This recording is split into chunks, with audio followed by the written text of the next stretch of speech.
우리가 하나님을 믿고 나서 간증을 할 때 이렇게 보면 저는 예수님 믿기 전에 이랬습니다.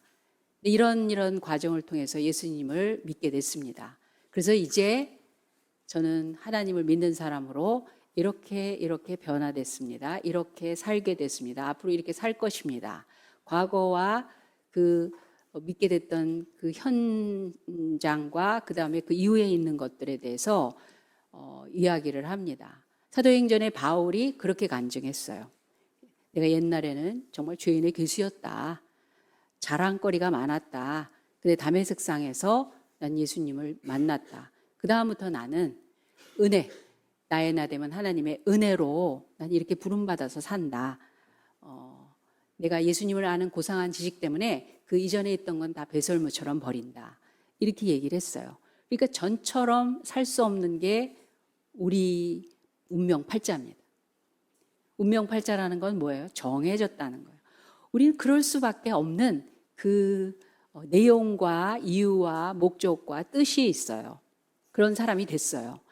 근데 그것 중에 눈에 두드러지게 확실하게 그러면서도 반드시 담아져 있고 표현되고 그리고 그것이 능력이 돼서 우리를 계속 힘 있는 크리스찬으로 살게 가는 살 수 있도록 하는 그런 부분들이 있습니다. 그걸 성경은 기쁨이라 이렇게 얘기합니다.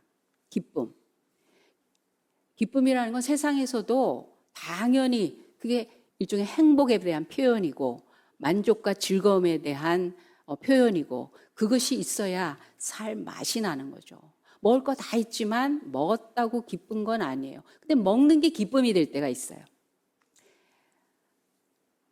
아이가 너무너무 소중하고 필요하고 그리고 원했지만 그렇다고 꼭 기쁨만은 아닌 경우가 있죠. 그런데 아이는 기쁨이에요.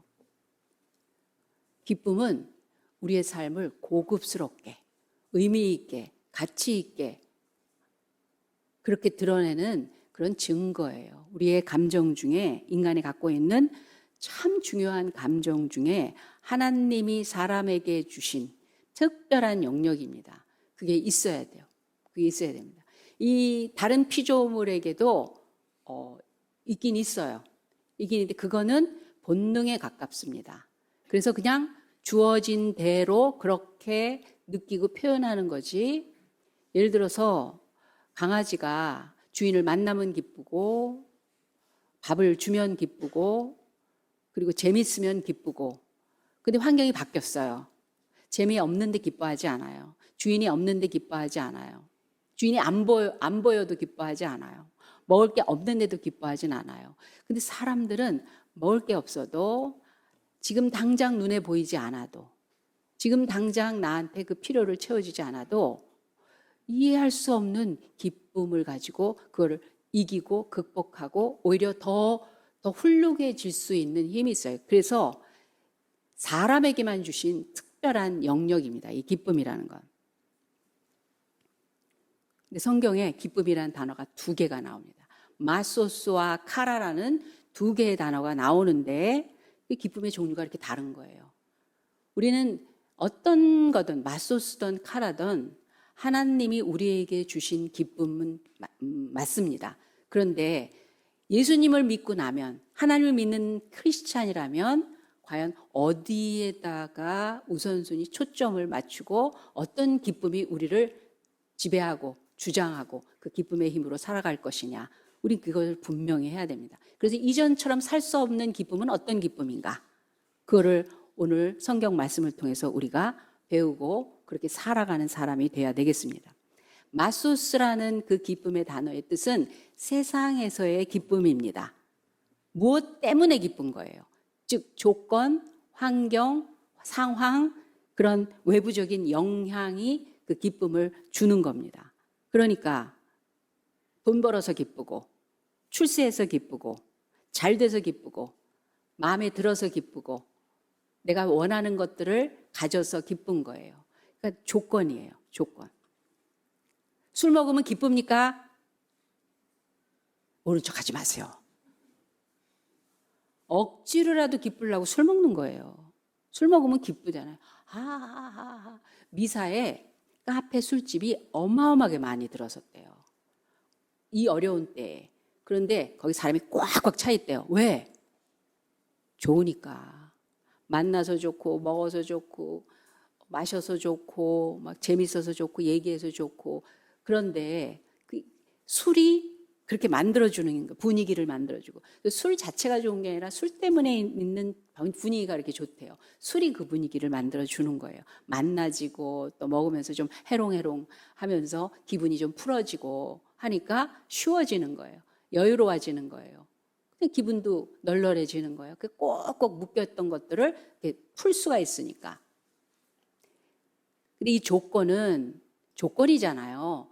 그래서 조건으로 생긴 기쁨은 돈과 출세와 승진과 뭐 출세나 승진이나 뭐 하여튼 집이 없다가 집이 생기는 거, 이 모든 것들은 조건이 사라지고 나면 기쁨도 사라지는 거예요. 새 집에 들어갔어. 얼마나 좋아요. 근데 시간이 지나면 낡아지잖아요. 청소해야 되잖아요. 관리해야 되잖아요. 관리비 내야 되잖아요.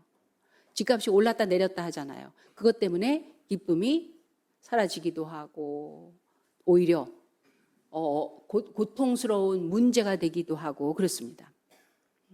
아브라함도 아내가 이뻐요. 이쁠 때, 젊을 때, 결혼했을 때 얼마나 조금 의기양양, 만족, 그래도 뭔가 성취한 것 같은, 난 진짜 원하는 여자와 결혼했어. 내 아내 이뻐. 사람들이 부러워해. 그런데 그 이쁜 것이 공격의 대상이 되는 거예요. 내 아내가 이뻐서 내가 죽을까 봐 걱정이래잖아요. 조건은 그 조건이 기준이 사라지고 나면 전혀 기쁘지 않습니다. 그래서 에레미야 애가서에는 이런 말이 있어요. 이스라엘 백성들이 의기양양하고 누리고 정말 복을 받았던 자인데 조건은 그대로인 것 같은데 우리의 마음이 희락이 그쳤고 우리의 무도가 변하여 애통이 되었다 그래요. 누리는 게 죄악이 돼버렸어요. 가진 것이 범죄의 원인, 교만의 원인이 돼버렸어요. 그랬더니 마음에 희락이 그쳤고 신나게 먹고 놀고 춤추고 했던 무도가 변하여 애통이 되었다라고 말하고 있어요. 예, 조건적인 기쁨. 우리가 이 세상에 살면서 필요한 것들을 채웠을 때에 오는 기쁨도 하나님이 주시는 기쁨이지만 그러나 그것이 우리의 삶의 원동력이나 우리의 인간으로서의 마땅히 가져야 될 본질의 기쁨하고는 전혀 차원이 달라요. 그래서 조건으로 생각해야 돼요. 조건이 주는 기쁨은 그냥 조건으로 끝내야 돼요.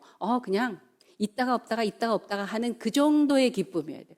꼭 그거 아니면 안 돼. 그래야 돼. 나는 꼭 이래야 돼. 너는 꼭 이래야 돼. 우리는 꼭 이래야 돼. 우리 집은 이 정도는 돼야 돼. 이 정도야 돼야 돼. 그거는 계속 흔들릴 거예요. 계속 흔들릴 거예요. 인간됨을 말해주는 기쁨이 아닙니다. 돈을 벌었어요. 부자가 됐어요. 넉넉해요. 사람들이 와서 굽신거려요. 모든 걸 가졌어요. 정말 필요한 것들을 다 갖춘 걸로 이제 살만하다 그랬는데 암에 걸린 거예요. 암에. 죽을 병이라는 거예요. 그러니까 방송이나 이런 데서 보니까요. 다 버리고 스트레스 다 멀리 하기 위해서는 산속에 들어가서 약촉해서 자연식하면서 세상에 편하다. 내가 진작 이럴 걸. 그런 걸 보거든요. 가끔 그런 어떤 다큐 같은 걸 이렇게 보면 그래요. 그 조건을 채우기 위해서 애쓰고 만족하려고 했는데 그게 나를 지키는 게 아니었던 경우를 본다고요. 그러면 그거 다 내려놔요. 내려놓고 진짜 나를 위해서 어떻게 해야 되나. 산속에 들어가서 그 문명의 이익을 다 포기하고 그런 거를 보거든요. 그러니까 조건의 기쁨에 우리의 인생을 바칠 수가 없는 거예요. 그럼 카라라는 기쁨은 어떤 거냐? 무엇 때문에 기뻐하던 내가 이제 누구 때문에 기뻐하는 존재의 기쁨을 가진 거예요. 내 가치와 의미는요, 존재에서 나오는 거지. 그러니까 내 안에서 나와야지 외부에서 주는 영향은요, 계속 왔다 갔다 바뀌는 거라서 그거를 내가 영원히 내 것 돼서 나를 지킬 거라고 생각하는 거를 이제 깨는 겁니다. 그런데 사실은 사람도 조건이에요. 사람도 조건이에요. 내가 그렇게 사랑하고 좋아하는데 보니까 조건적인 게 거기에 있어. 사랑의 능력이 미성숙할 때는 아직 인생의 그 깊이와 존재의 의미와 나의 나됨에 대한 그 가치를 제대로 발견하지 못할 때는 네가 나를 채워줘야 돼. 네가 나를 기쁘게 해야 돼. 내가 이렇게 해줄 테니까 너도 이렇게 해줘. 이런 거가 작동이 되거든요. 즉 거래와 계산이 작동이 되는 거예요. 그래서 서약을 했지만 못 지키는 거예요. 더울 때나 추울 때나. 그렇습니 결혼할 때 그렇게 더울 때나 추울 때나가 있습니까? 서약하셨으니까 아실 거 아니에요. 병들 때나 건강할 때나 가난할 때나 부할 때나. 가난할 때도 기쁘시죠? 남편 아내 보니까. 대답을 안 해. 우리 교회는 대답을 안 해. 아멘을 안 해. 속으로. 서약이 서약인데 왜 안 하고 싶은 게 아니에요. 그게 안 돼요. 안 돼요. 왜냐하면 그때의 서약은 어떤 마음이었기 때문에. 그런데 그럴 때도 있었고 저럴 때도 있었고 그걸 다 거칩니다. 거쳐가면서 나중에 되면 될수록 그 사람이 나에게 주는 의미와 그걸 통해서 내가 어떤 존재가 되는 거 거기서 의미를 찾고 가치를 찾으면 내 난군이고 내 지엄이고 애들 아빠인데 애들 엄마인데 그래도 조항지천데 이게 나올 수가 있는 거예요. 존재의 기쁨. 그게 사람은 때로는 조건이 될 수 있는데 아브라함도 그랬듯이 우리가 변함없는 지속적으로 계속해서 기뻐할 수 있는 그 존재적인 기쁨은 결국 하나님이 내 안에서 나를 꽉 채울 때예요. 절대적인 완전하신 분이 흔들림 없이 나를 꽉 사랑하시고 지키시고 보호하시고 좋아해 주시고 기뻐해 주시는 그거를 딱 한번 경험을 하면 그때부터는 다른 조건들은 더 이상 나를 움직일 수 있는 힘이 되지 못합니다. 예수님이 요단강에서 세례받고 올라오실 때 하늘에서 이런 음성이 들었어요. 하늘로부터 소리가 있어 말씀하시되 이는 내 사랑하는 아들이요 내 기뻐하는 자라 하시더라. 예수님이 지금 나사렛 청년으로 사람들 앞에서는 초라해 세례받으려고 줄 섰을 때 그 중에 한 분이었어요. 그 사람들이 어디서 오셨소? 나사렛이요. 나사렛은 뭐예요? 목수입니다. 그런 사람도 있구나. 그 중에 한 명인 것 같았어요. 그런데 그에게 하나님이 다른 사람에게 하지 않았던 하나님의 음성이 임합니다. 저는 내 사랑하는 아들이요 내 기뻐하는 자라. 하나님의 기쁨이 이 안에 가득 차 있는 그런 존재 됐을 때, 그럴 때. 그래서 하나님의 나라는 로마서에 이렇게 되어 있습니다. 먹는 것과 마시는 것이 아니라 오직 성령 안에서 의와 평강과 희락이라. 이로써 그리스도를 섬기는 자는 하나님께 기뻐하심을 받으며 사람에게도 칭찬을 받느니라. 하나님의 기쁨이 존재의 의미가 나를 꽉 채워주게 하면 너는 내가 사랑하며 내가 기뻐하며 내가 너를 귀하게 여기며 너를 그렇게 귀한 자로 책임지고 지킬 것이다. 그걸 한번 확 들어오고 나면 언제 그게 들어와요? 구원받으면서. 나 같은 죄인 살리신 주 은혜에 고마워. 이제껏 살았던 거 그거 덧없는 거 다 버리고 주를 따르겠나다. 이제 든든한 거예요. 우리 돌아온 탕자를 돌아보자고요. 아빠 있었어요. 집도 있었어요. 돈도 많았어요. 누리고 있었어요. 그런데 안 기뻐. 왜? 그게 자기 거가 아니거든요. 자기에게는 자기 거라는 조건이 없거든요. 나 이루고 싶은데 아버지 때문에 못해. 나 저러고 싶은데 아버지가 가진 것을 난 없거든요. 내게 아니거든요. 그래서 아버지 나한테 주세요. 내 조건으로 만들어주세요. 그래서 가지고 나갑니다. 역시 잘했던 거예요. 시간도 내 마음대로 내가 원하는 사업하고 원하는 사람 만나고 내가 원하는 즐거움으로 삽니다. 그런데 그 조건은 사라지게 된 거예요. 다 없어지고 나니까 돼지가 먹는 음식도 아까워하는 그런 무가치한 자가 돼버려요. 그래서 거기서도 내쫓겨요.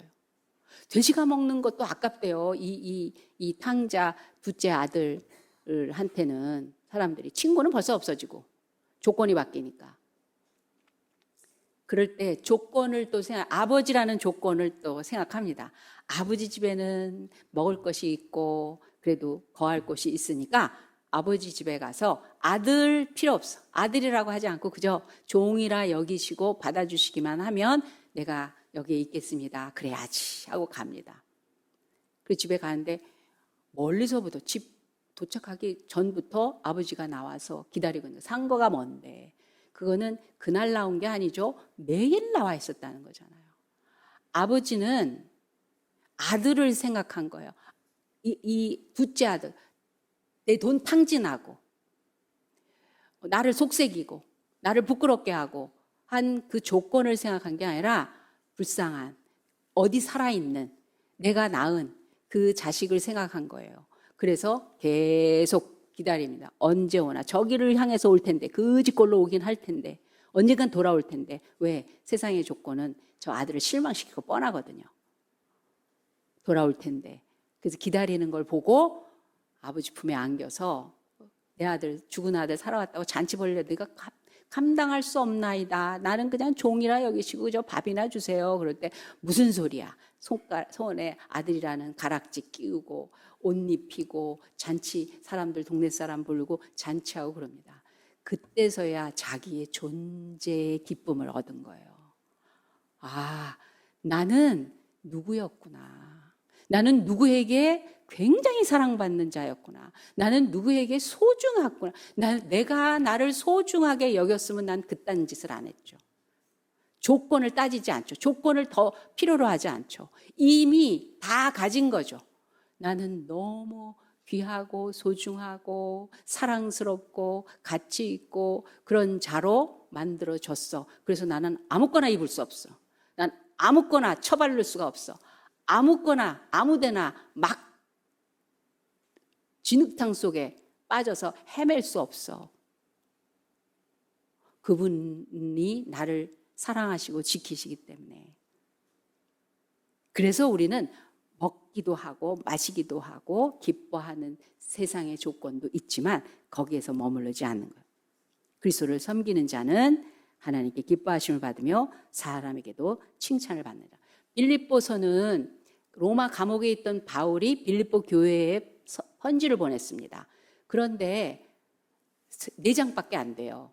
비교적 다른 편지에 비해서 짧습니다. 근데 감옥에 있는 바울이 감옥 바깥에 있는 빌립보 교인들에게 기쁨이라는 단어, 기뻐하라는 명령과 함께 기쁨이라는 단어를 16번을 써요. 어떻게 그럴 수가 있어요? 어떻게 그럴 수가 있어요?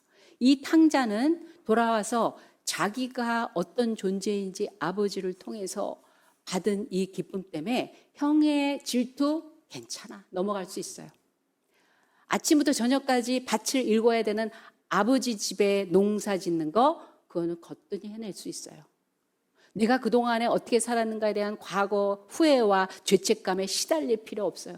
이제부터 전처럼 살고 싶은 생각이 1도 없는 사람이 된 거예요. 그때 내가 철이 없었지. 뭐가 좋다고 저런 걸 따라다녔을까. 난 너무너무 앞으로 꿈이 있어. 다르게 살 수 있어요. 다르게 살 수 있어요. 기쁨은 감정으로 끝나지 않아요. 근원이 어딘가, 어떤 기쁨인가에 따라서 삶이 완전히 달라집니다. 기쁨의 근원은 하나님이십니다.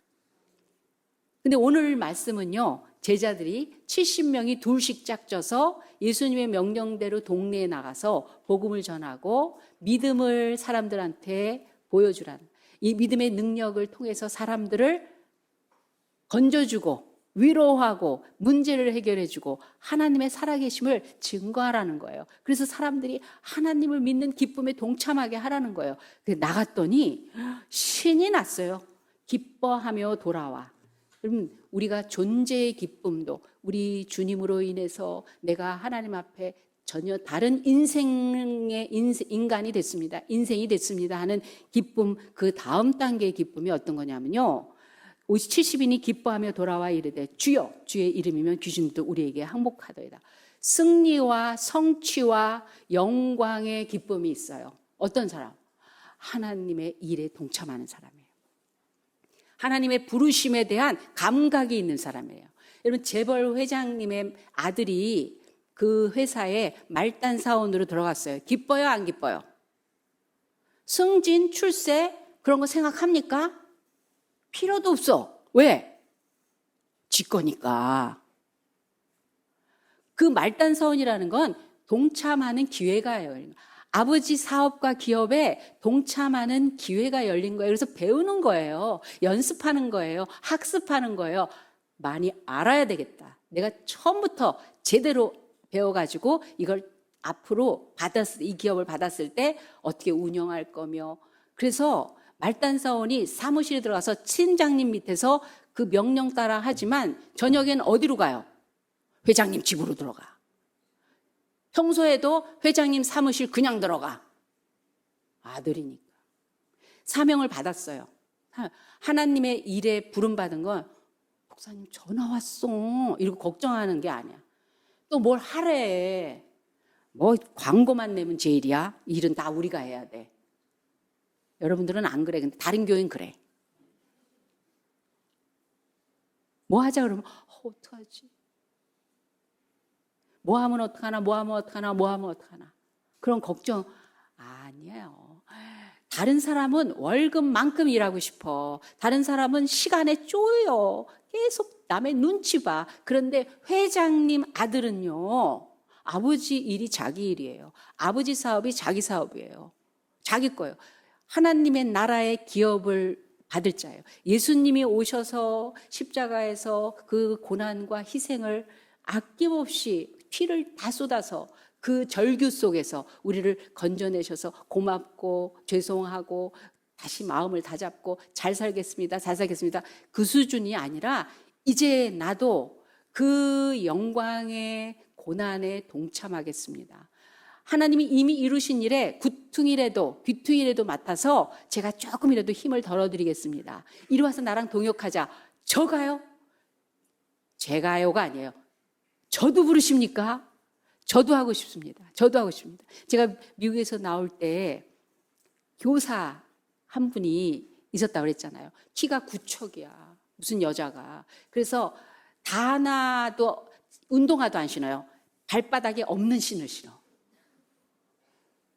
그 중에서 제일 큰 게, 그리고 조금 특이한 게 아주 큰 사람은요, 이 두개골의 형태도 조금 다른 것 같아요. 다 비슷한 것 같아요. 굉장히 커요. 그 집에 한번 신방경 갔을 때 엄마도 그렇게 크시더라고요. 7 형제가 어마어마하게 커. 예외가 없어요. 너무너무 컸어요. 그 여자가 너무 커요. 그런데 손이 너무 커. 여자 손, 골리앗의 손이 굉장히 컸을 것 같아요. 배틀체라고 그랬잖아요. 창인지 방패가. 너무 커. 그러니까 자꾸 손이 보여. 근데 하나님의 일을 하고 너무 싶은 거예요. 자기도 사역을 하고 싶은 거예요. 그런데 기도하는 엄마는 맨날 그러는 거예요. 너는 하나님이 부르지 않았대. 그래서 스스로 신학교를 갔어요. 그냥 다녔어요. 그리고 낮에는 졸업하고 나서 낮에는 그냥 직장 다녀요. 그리고 봉사를 할 때도 막 너무 열심히 하는데 자기는 그 사역이 너무 부럽다는 거예요. 너무 부럽다는 거예요. 그래서 내가 한국에 나올 때 저를 좀 후임자로 추천해 주세요 그러는 거예요. 그러니까 추천하는 게 뭐 나쁜 것도 아니고 열심히 하니까 그래. 그러고서 목사님, 저 교사 중에 너무 열심히 하는 자매가 있는데, 선생님이 있는데 신학교도 나왔어요. 그러니까 목사님 혹시 기회 되시면 한번 면접하시고 이렇게 했더니 안 돼요. 저기 누군지. 왜? 교사니까. 조금 큰 교회였는데 중간 교회였어요. LA에서는 그래도 이름 있는 교회였어요. 그랬는데 목사님이 하는 말이 손이 너무 커. 손이 아니 그게 무슨 이유가 돼요? 근데 그래서 그 자매 그 손이 너무 크더만. 그 손이 너무 크더만. 그러니까 싫다는 표현을 그렇게 하시더라고요. 나중에 목사님 사모님 되셨어요. 그냥 목사님 사모님 되셨어요. 너무 좋아했어요. 너무 좋아했어요. 부름. 그 맛을 아는 거야. 오빠가 목사님이거든요. LA에서 조그맣게 교회를 해요. 그러니까 자기가 어렸을 때부터 오빠 교회에서 지내면서 성장이 안 된다는 거야. 맨날 그것만 보니까. 그래서 큰 교회에 가서 봉사하겠다 그랬더니 그렇게 반대를 하더니 엄마가 그래, 내 기도했더니 그것도 하나님이 허락하신 것 같다. 그리고 가봐라. 그래서 저희 교회 왔었던 거거든요. 자기는 너무너무 하나님이 하시는 일에 이렇게 뭔가 한 자리를 이렇게 얻는 그게 영광이라는 거예요. 하고 싶다는 거예요. 맛을 아는 거예요. 그 기쁨을 얘기하는 거예요. 제자들이 그 기쁨을 얘기하는 거예요. 70인이 기뻐하며 돌아와 이르되 주여 주의 이름이면 귀신들도 우리에게 항복한다. 승리의 맛을 봐요. 주의 일에 동참하는 기쁨을 아는 자들. 하나님 저도 좀 불러주세요. 내가 할게요. 그렇게는 말 못할 것 같아. 근데 하나님 저도요 교회 일 조금이라도 어느 부분이라도 맡아주세요. 저 꼭 이번에 집사 직분 받고 싶어요. 꼭 이번에 저도 권사로. 그건 타이틀이 아닌 거예요. 저도 하나님 불러주시면 제가 또 거기에 걸맞게 하나님 쓰신다면 제가 열심히 하겠습니다. 열심히 하겠습니다. 그때부터 승리예요. 그때부터 마귀가 항복을 하는 거예요. 내 인생의 어두운 영역들이 쓸데없이 뺏기고 사기당하고 거짓되고 맨날 뒤죽박죽 혼란스럽고 싸워야 되는 그런 삶에서 승리를 얘기하는 거예요. 예수께서 이르시되 사탄이 하늘로부터 번개같이 떨어지는 것을 내가 보았노라. 그 이전부터 주님을 따랐던 사람들이에요. 그 이전부터 주님 라삐어 사랑합니다. 뭐 믿습니다. 그렇게 했던 사람이에요. 그런데 내가 너에게 뱀과 전갈을 밟으며 원수의 모든 능력을 제어할 권능을 주었으니 너희를 해칠 자가 결코 없으리라. 하나님이 주신 삶이 부름이라는 걸 알고 그거에 맞게 아멘하고 따르는 그 기쁨, 그게 영적 권능, 승리, 싸움에서 이길 수 있는 그런 기쁨이 있습니다. 근데 그것보다 마지막 더 큰 기쁨, 예수님이 가지고 계신 기쁨입니다. 가장 큰 기쁨입니다. 그래서 예수님이 계신 곳은 받는 기쁨이 아니에요. 주는 기쁨이에요. 언제나 기쁨이 충만했어요. 혼인 잔치집에서 사람들이 거긴 맛소스의 기쁨으로 끝났어요. 그 잔치집 사람은. 물이 포도주가 되는 그것이 어떤 의미인지 몰라. 본 적도 없어. 들은 적도 없어. 그게 왜 그런지 알 길도 없어. 그런데 하인들과 제자들은 알았어요. 주님이 계신 곳은 기뻐요. 그래서 주님을 만난 자 다 해방. 우물가의 여인 하나님한테 뽑혔어. 인정받았어. 하나님 앞에 그 인생이 집중적으로 참관하시면서 관심 가지시고 책임져 주시면서 건져졌어요. 삭개오 민족 반역자 세리가 욕을 얼마나 먹었겠어요. 동족들 그 고생한 걸 착취해서 로마에다가 다 바쳐진 사람. 자기는 그렇게라도 기쁘고 싶었던 거예요. 내가 움켜져야 나는 살아. 내 거야.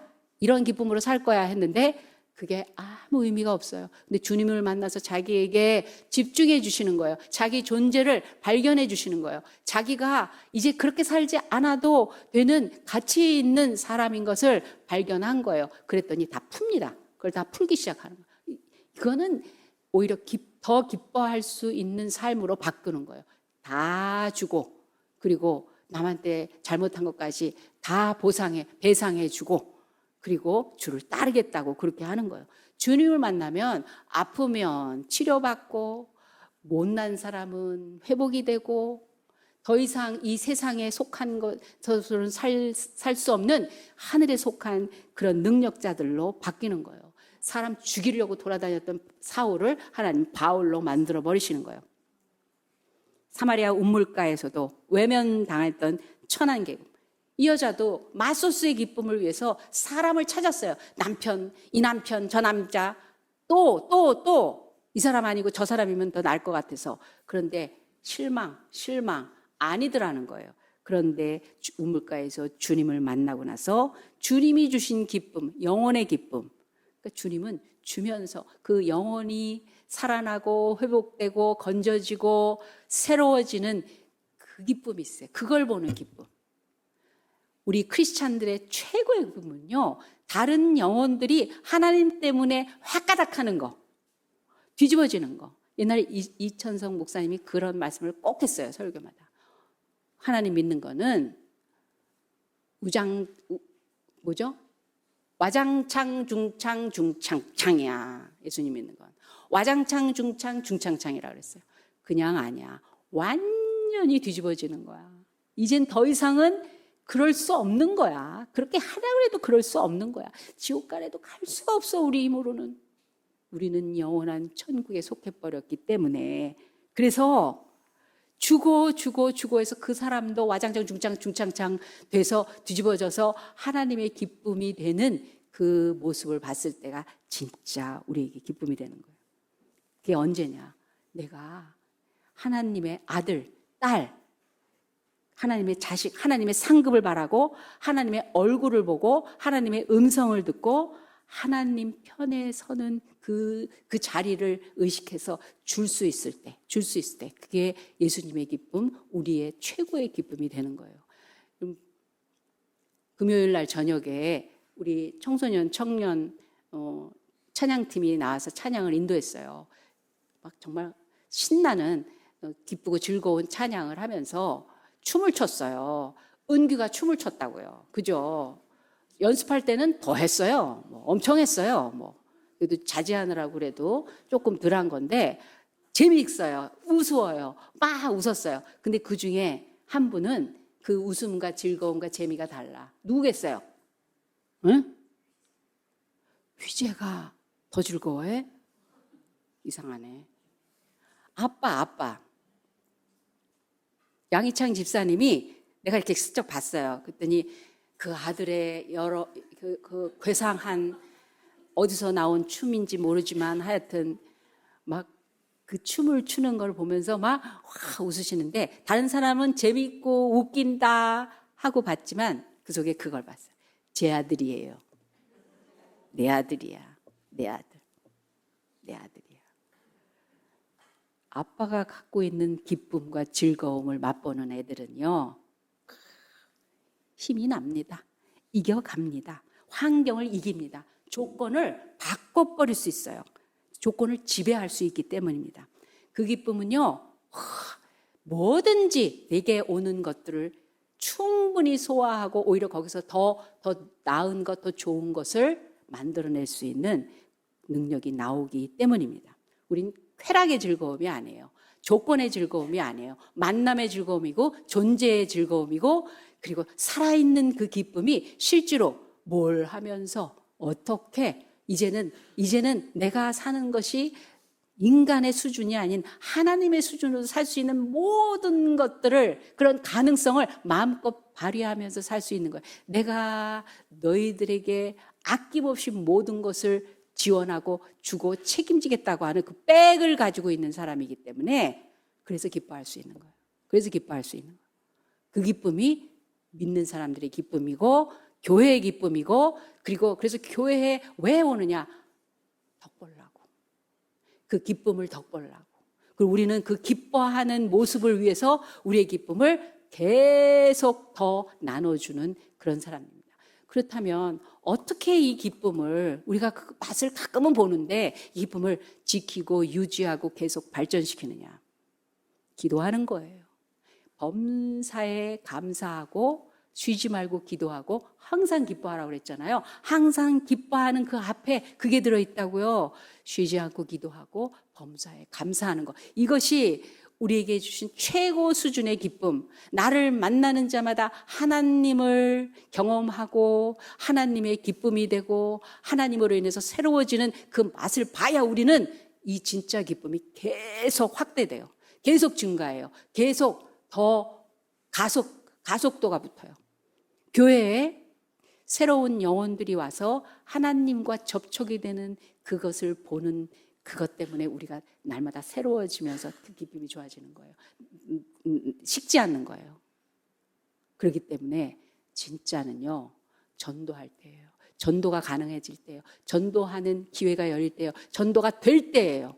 다른 영혼들에게 예수님이 하나님의 하나님 되심을 증거하면서 예수님의 기쁨이 계속 사람들한테 같이 나눠지게 됐습니다. 그 어떤 기쁨보다 새로운 영혼의 탄생을 볼 때 가장 행복한 기쁨을 느꼈어요. 그래서 예수님도 우물가의 여인을 기다릴 때는요, 지치셨다고 그랬어요. 피곤하셨다고 그랬어요. 제자들은 음식 사러 동네 갔다고 그랬어요. 거기에 우두커니 있는데 그 우물가의 여인이 결국은 물동이 내 던지고 동네에 들어가서 나를 아는 자, 나를 구원하는 자, 나의 모든 살아온 삶을 말해주는 자가 여기 있도다. 나와서 들으세요.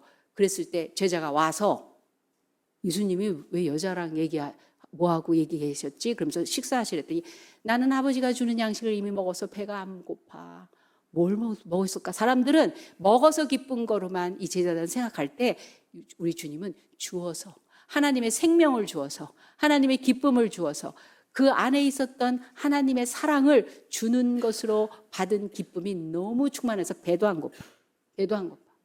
그래서 배고픔을 극복하고 이기고 내 거를 나눠줄 수 있는 거예요. 안희숙 사모님이 감옥에서 그 말도 안 되는 그 음식 서로 자기 거 안 뺏기려고 움켜쥐는 그 감옥살이에서 3일 동안을 살인자에게 밥을 사형언도를 받아야 될 살인자에게 밥을 내내 줄 수 있었던 거는 그 영혼을 살리고 싶은 하나님의 기쁨이 그 안에 있었기 때문이에요. 하나님이 너는 저를 먹여라. 그걸 순종할 수가 있었던 거예요. 마지막 3일째 9끼를 굶고서 이렇게 주니까 손이 이렇게 떨리더래요. 한 끼만 안 먹어도 떨리는데 오죽하셨어요. 빼짝 말라가면서. 그랬더니 그때서야 그 남편을 죽이고 계속 거짓말했던 그 만주 여인이 너는 왜 안 먹어? 그러더래요.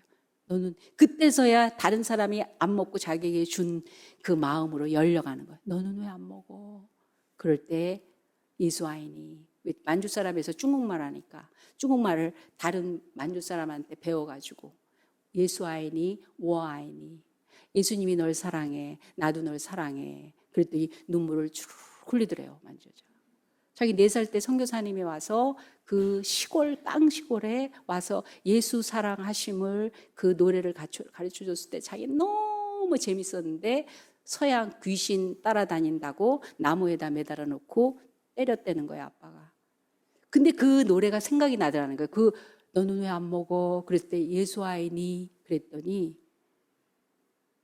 그때 4살 때 생각이 나면서 나도 그때 너무 좋았어요. 그래서 복음을 전하고 예수님 믿고 나니까 자기가 그 착한 남편 죽인 거. 왜냐하면 보리쌀 한 말에 이 어린애를 팔았어요. 그 노인한테. 그러니까 그 할아버지가 싫어가지고 죽인 거예요.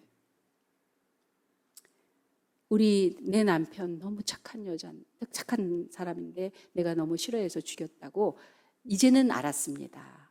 내가 빨리 죽어서 그 영혼 위해서 정말 얼마나 간절한 그 사랑이 하나님의 사랑이 회복됐으면 그런 말 했겠어요. 그 사람 뜨거운 불길 속에서 지옥에서 불길 속에서 고통받을 텐데 제가 가서 막아주고 싶어요. 저 빨리 죽을래요.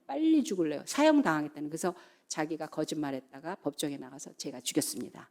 사형언도 받고 사형 받으러 가는 날 딱 그 간수들이 와서 데리고 나가니까 죽는 거를 알더래요. 어저께 밤에 천사가 와서 같이 가자고 얘기했어요. 그러더래요.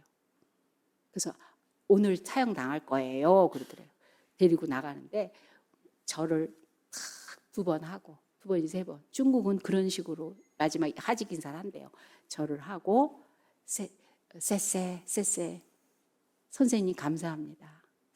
쎄쎄 하고 절을 하더니 안희숙 사모님한테 절을 하더니 속히 가려고 종종종종종 이렇게 따라가더래요. 하나님의 생명의 기쁨을 나눠주니까 죽음은 건너가는 강이야. 하나님의 나라로 가는 영원한 영생의 천국으로 가는 그냥 지름길로 생각하는 거예요. 그리고 오히려 자기의 지나온 과거를 깨끗하게 청산하고 그걸 배상하고 싶어하는 진정으로 갚아주고 싶어하는 사랑의 마음으로 바꿔주는 거예요. 교회의 기쁨은 사람들에게 이런 희망이 됩니다. 크리스찬의 기쁨이란 사람들한테 이런 새 생명을 주게 되어 있습니다. 그 영혼을 얻기 위한 그리고 그것을 가지고 기뻐하는 그 기쁨이 저와 여러분에게 충만하시기 바랍니다. 기도하겠습니다. 하나님 아버지, 우리는 행복하고 싶습니다. 우리는 웃으며 즐거워하며 기뻐하며 만족하고 싶습니다. 그러나 세상의 조건이 아닌 것을 알았습니다. 나한테 뭐가 있으면 되는 것이 아닌 것을 알았습니다.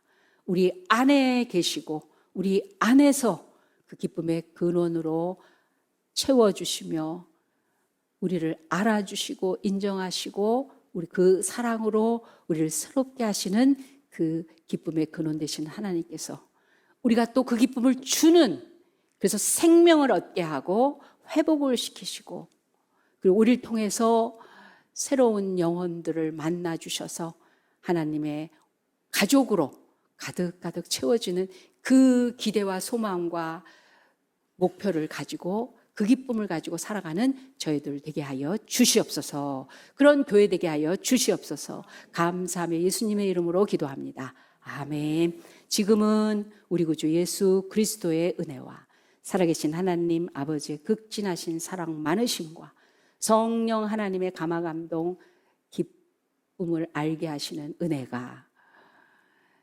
이 세상에 살아갈 때 마소스 그것보다 카라의 기쁨으로 나의 기쁨이 곧 하나님의 기쁨이요 하나님의 기쁨을 주기 위해 우리의 기쁨을 마음껏 다른 사람에게 나눠주기로 작정한 우리 새롭게 성도들과 그 가정과 하는 모든 일 위에 예배하는 머리 위에 지금부터 영원까지 함께 하실지어다. 아멘.